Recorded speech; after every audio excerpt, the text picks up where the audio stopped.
News are right here on Spectrum Television. Ladies and gentlemen, welcome to the 8 p.m. Bilingual newscast.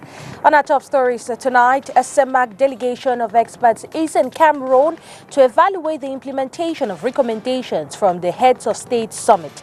Their mission is to assess how local policies are contributing to the economic resilience of the sub-region. Details comes right ahead.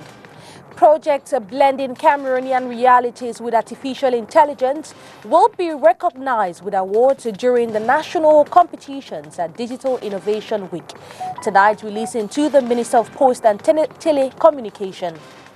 Well, we talk also the realities on ground in Cameroon as approximately 6 people have died in a fatal accident that occurred around 7 a.m. this Tuesday, May 27, along the Douala-Yaoundé highway around the Matom area.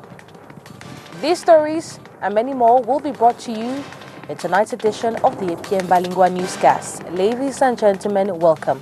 Tonight's news opens in the French language with you, Léla Renganzeux. Good evening.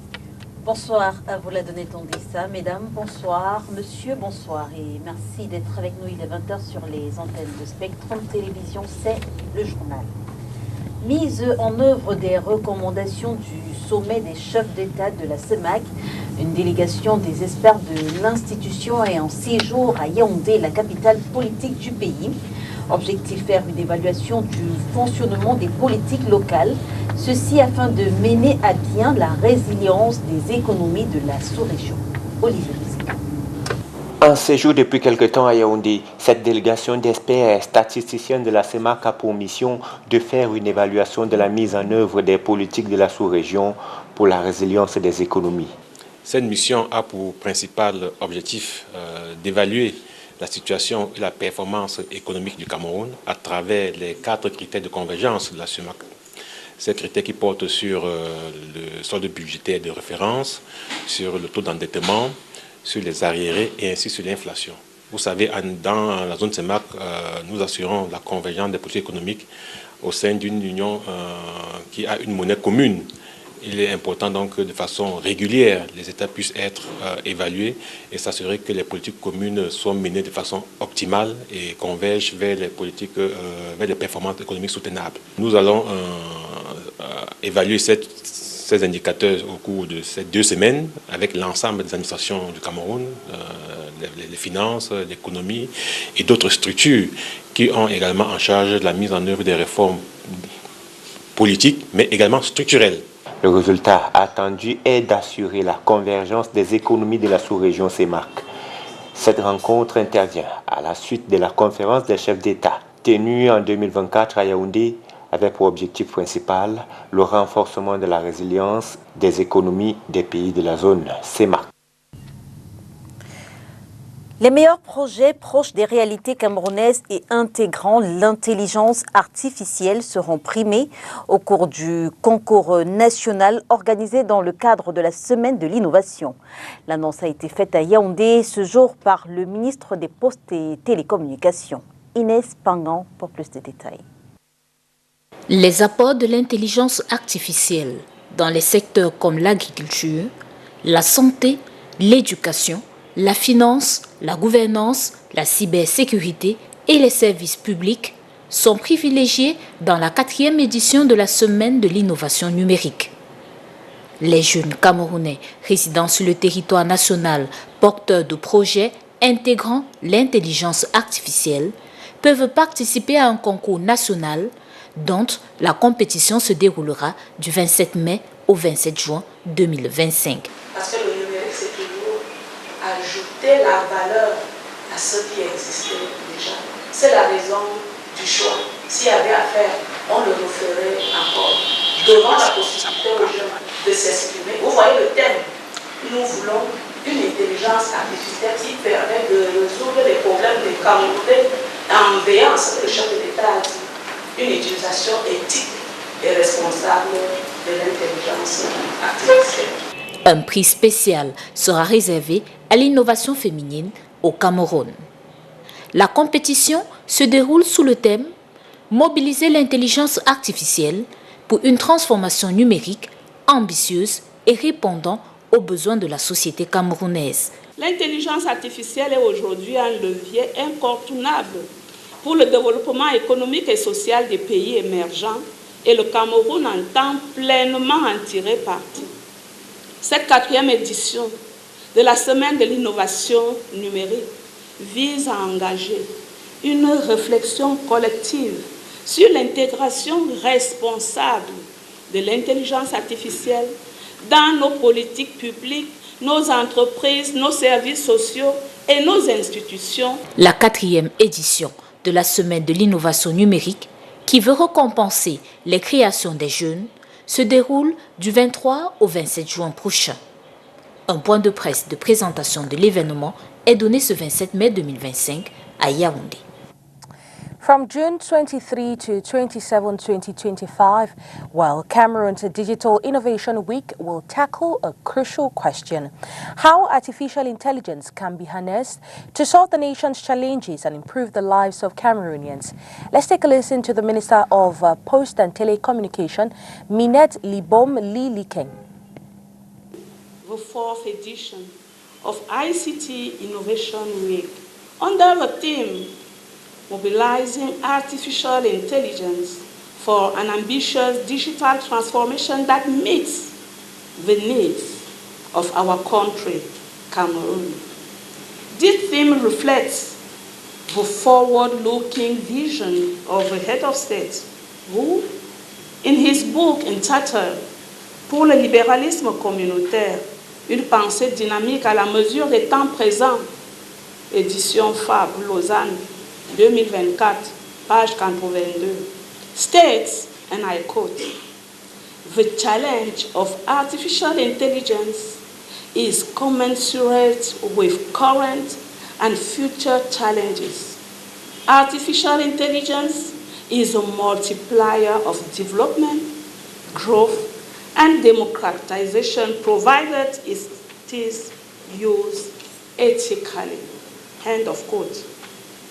Artificial intelligence is often perceived as the prerogative of the great technological powers, but it's now an essential lever for the economic and social development of emerging countries. Cameroon intends to take full advantage of this. The aim of this 4th edition of ICT Innovation Week is to encourage collective reflection on the responsible integration of AI into our public policies, businesses, social services, and institutions so that it can drive local transformation and serve our youth, communities, and sustainable development. Le marketing digital peut se poser comme l'une des solutions efficaces pour lutter contre le chômage des jeunes au Cameroun. Ce 27 mai, institué comme Journée mondiale du marketing, a été l'occasion pour notre reporter Henri Goué de se rendre à Yaoundé, où il a assisté au lancement d'un projet ambitieux porté par des jeunes diplômés dans le domaine du marketing. Reportage. En 2025, plus de 30% des jeunes âgés de 15 à 35 ans au Cameroun sont sans emploi. Ces chiffres de l'Institut national de la statistique nous renseignent également sur les disparités selon les régions. Ainsi, plus on s'éloigne des grands centres urbains que sont Yaoundé, Douala ou Bafoussam, plus ce chiffre devient important.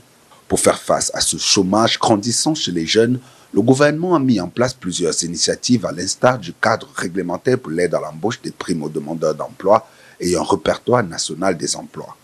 Seulement, ni l'État, ni même le secteur privé ne peuvent réussir à absorber les plus de 300 000 jeunes qui toquent chaque année à la porte du marché du travail, tant les opportunités restent limitées. De plus, l'inadéquation entre la formation, l'éducation et les besoins du marché du travail, rajoutés à des défis économiques et la corruption rampante, ne favorise pas la réduction du gap causé ici par le chômage des jeunes qui, lui, ne cesse de se creuser au fil des années. L'une des solutions dans cette quête de l'équilibre entre la forte demande et l'offre en emploi qui se fait de plus en plus rare est l'entrepreneuriat. Mais là aussi, les challenges sont multiples, en commençant par le difficile accès au crédit et au financement. Des données qui ne semblent pas pour autant inquiéter et encore moins faire douter ce groupe de jeunes diplômés en marketing que nous avons rencontrés du côté de Yaoundé lors de la présentation de leur projet commun axé sur la communication et le digital. Moi, c'est Jeta Naïda, je suis Vanessa Benoît. Moi, c'est Manfo Bénis. I am Vanessa Mangili. Moi, c'est Issou Djirissi. Des jeunes lourds dans l'oncle qui se disent prêts à relever le défi de l'auto-emploi dans un contexte où, selon une récente étude sur les petites et moyennes entreprises, 80% de celles-ci disparaissent dans les 5 premières années. Une autre statistique qui ne semble avoir aucun effet sur leur détermination après tant de sacrifices consentis dans la conception et l'implémentation de leurs projets. Ce n'est pas évident de travailler sur un projet d'entreprise parce que nous avons pu le réaliser aujourd'hui. C'est un travail qui nous a pris d'énormes semaines, je dirais même plusieurs mois. Nous sommes arrivés à ce résultat.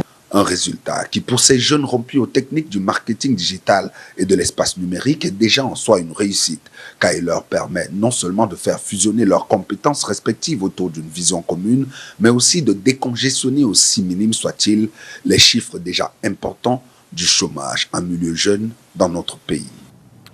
Ouverture ce 26 mai 2025 de la première session ordinaire du Conseil régional du littoral pour l'exercice 2025.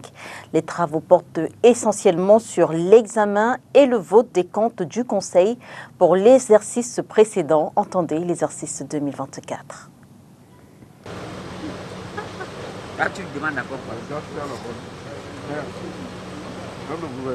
Première session ordinaire du Conseil régional du littoral au titre de l'année 2025.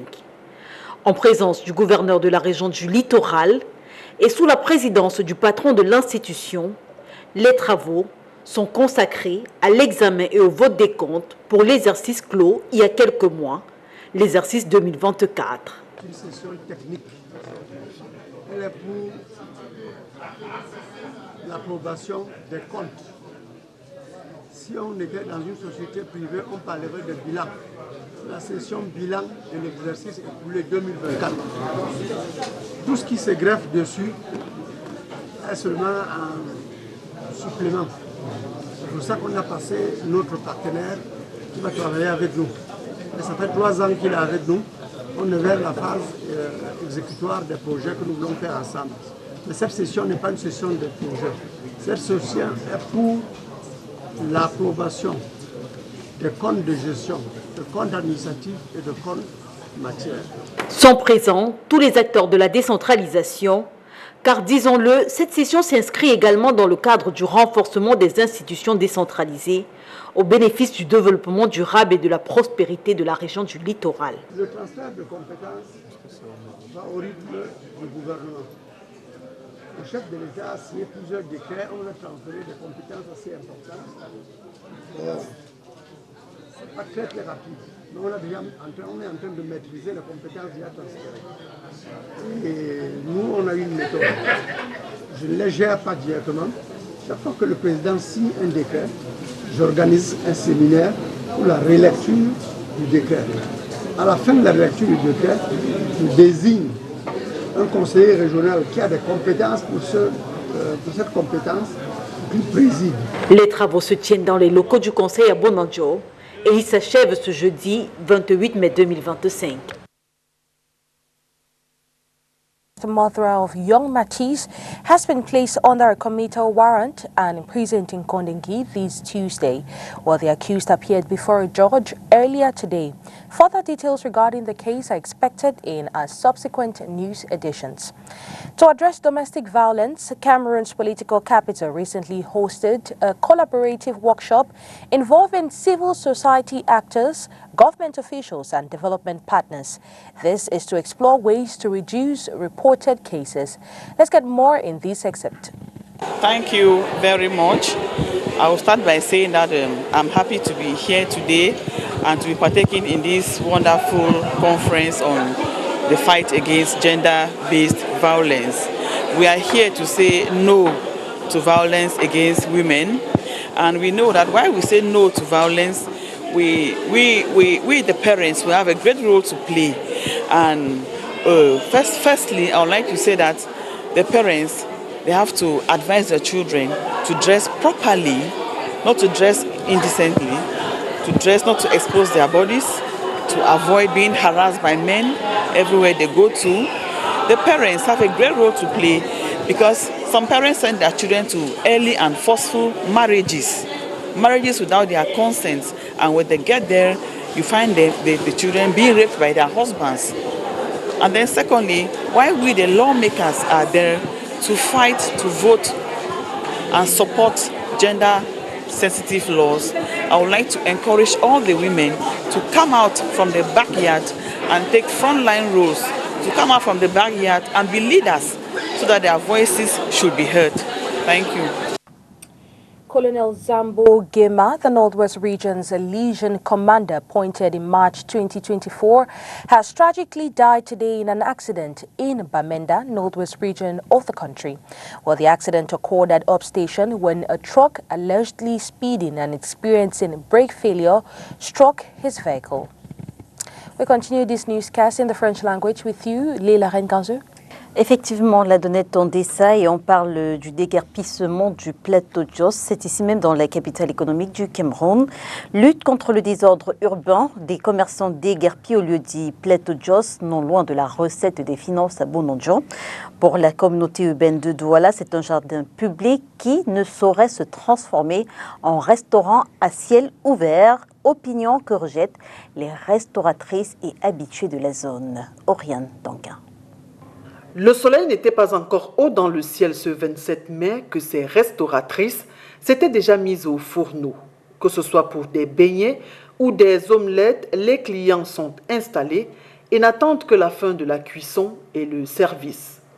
Un moment qui sera gâché par l'arrivée de ces pick-up. C'est la débandade générale. Vous voyez donc ce qui se passe? Et un bobo est vite survenu, mais c'est non sans compter sur le célèbre baume camerounais. D'attaque, il ne faut surtout pas céder à l'émotion, mais plutôt aller continuer à défendre cet espace qui nous sert de gagne-pain. Même gens qui viennent nous casser. Et c'est notre immeuble qui a été conçu pour nous, pour les femmes du plateau Jos. Parce que j'ai déjà fait presque 20 ans ici. Oui. C'est M. Tonnet qui nous avait invités au cercle municipal pour nous dire qu'il nous a enregistrés. C'était, oui,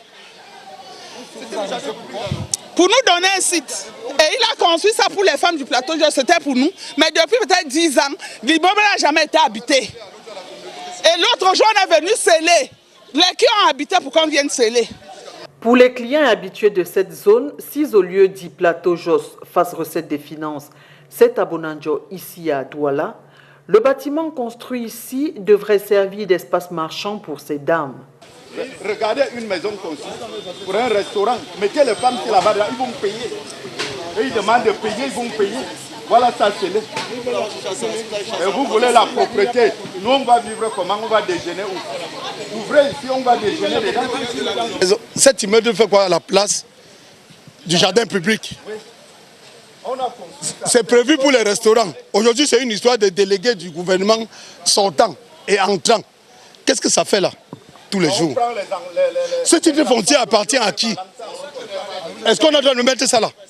On peut battre tous. On peut tous aller dans la communauté. Et tout le monde peut aller dans un restaurant. On aurait dû les caser ici. Oui, tout le monde n'a pas le moyen pour s'offrir un restaurant UP. Ça, c'est notre tourneau. Voilà le bâtiment, comme le monsieur disait tout à l'heure, on peut les recaser à l'intérieur, leur demandant une rétribution. Et ça arrangerait tout le monde. Moi, 3 fois, il n'y a rien de vrai. Le procureur général m'a fait la lettre, rien n'a jamais marché. C'est qu'est-ce qu'on m'a demandé un nombre de places assises. J'ai demandé un nombre de places assises, on ne m'a jamais donné. C'est qu'est-ce que vous voyez là? C'est la communauté, c'est qui là la communauté? Vous pouvez bien filmer, regardez là, c'est là la communauté urbaine. C'est qu'est-ce que vous voyez là? J'ai demandé que chaque kiosque a combien de places assises. Ça, on ne m'a jamais répondu. Cette action rentre dans le cadre de la lutte contre le désordre urbain. Au sujet de l'espace querellé, la communauté urbaine dit qu'il s'agit d'un jardin public et celui-ci ne saurait devenir un lieu de commerce. Et même, l'occupation d'un espace est soumise à une autorisation de la mairie Sinon, c'est une infraction. Pour ce qui est du bâtiment scellé, pas de commentaire. To this tragic news, approximately 6 people have died in a fatal accident that occurred around 7 a.m. this morning, May 27, 2025, along the Douala-Yaoundé highway around the Matoum area. Initial reports indicate that the accident involved a public transport bus and a truck, triggering a chain reaction that involved about 10 vehicles, including buses and trucks. While several individuals sustained injuries, the precise number of casualties is still unconfirmed as investigations are underway. Well, the accident resulted in a significant tragic congestion, leaving numerous vehicles at a standstill. In sports, Serge Dora, Florent Batum and Boris Fumu have received the national team call-ups for the June FIFA window as Cameroon prepares to play Uganda and Equatorial Guinea in international friendlies between June 7 and 9, 2025. Details in this report. Ahead of the Indomitable Lions' upcoming friendly clashes against Uganda and Equatorial Guinea in Marrakesh, Morocco, between June 6th and 9, Coach Mark Brice has opted to inject more firepower into his attacking arsenal. In a move signaling a clear intent to sharpen the team's cutting edge, Brice has called upon the current leading marksman from the domestic championship. Leading the charge is Serge Dora of Gazelle Football Academy of Garoua. This prolific forward has been a consistent menace for opposing defenses throughout the league campaign, having featured in 25 matches and impressively bagging 13 goals.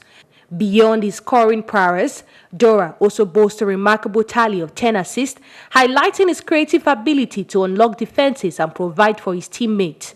His all-round attacking threat would undoubtedly offer Brice a potent option up front. Joining Dora in the squad is Boris Fumu of AS Fortuna. In his 23 appearances, Fumu has proven to be a reliable goal-getter, netting 11 times, while his assist count stands at 2 decisive passes. His knack for finding the back of the net makes him a dangerous presence in and around the penalty area. Brice will be looking to Fumu's predatory instincts to trouble the opposition's defense in the friendlies. Completing the trio of domestic hotshots is Florent Batum of Dynamo of Douala. Despite featuring in fewer games with 21 appearances, Batum has still managed to reach double figures in goals, scoring 10 times. He has also contributed 2 decisive passes. Batum's inclusion adds another dimension to the Indomitable Lions attack, and his familiarity with the Cameroonian football landscape could prove advantageous. The burning question now is which of these informed strikers will shake the nets against Uganda and Equatorial Guinea. Their recent goal-scoring exploits in the Elite One suggest that they are all capable of making a significant impact on the international stage, offering Coach Brice exciting options as he fine-tunes his attack for the upcoming friendlies. Et à 5 journées de la fin du championnat national MTN Elite One, la commission d'homologation et de discipline de la Fédération camerounaise de football vide les contentieux. Plusieurs équipes ont été sanctionnées et devront s'acquitter des amendes. Le point avec vous, Makeda Litinochom.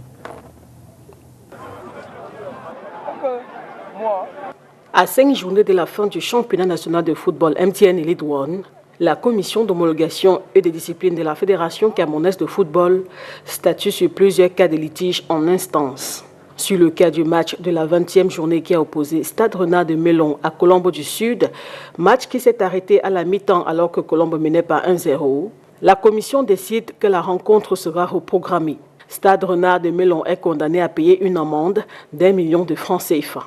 Concernant le match Bamboutos de Bouddha contre Fauve Azur de la 20e journée de la MTN Elite One toujours, la commission décide qu'à cause de son absence lors de cette rencontre, Bamboutos perd le match sur tapis vert et se voit retirer 3 points sur son classement. Les Mangwa Boys doivent également payer une amende d'1 million de francs CFA à la FECA Foot. Fauve Azur, par contre, enregistre une victoire par 3-0 pour cette rencontre. Quant au match Aigle Royal du Mungo contre Dynamo de Douala de la 22e journée, Aigle du Mungo absent perd le match sur tapis vert. 3 points sont également retirés de son classement général et le club doit payer une amende d'1 million de francs CFA à la FECA Foot. Dynamo enregistre une victoire par 3-0 pour ce match. Par ailleurs, Lyon Sport Académie de Bamenda n'a pas échappé aux sanctions de la commission d'homologation et est techniquement relégué en MTN Elite 2. Rideau sur le 20h, mesdames et messieurs, merci de nous avoir suivis. On se retrouve dès demain 20h sur les antennes de Spectrum Télévision, si bien sûr Dieu le veut. Bonsoir. Bonsoir à vous, la Donnée Tondissa. Good night to you, Lila Rengansu, and good night to every viewer of Spectrum Television.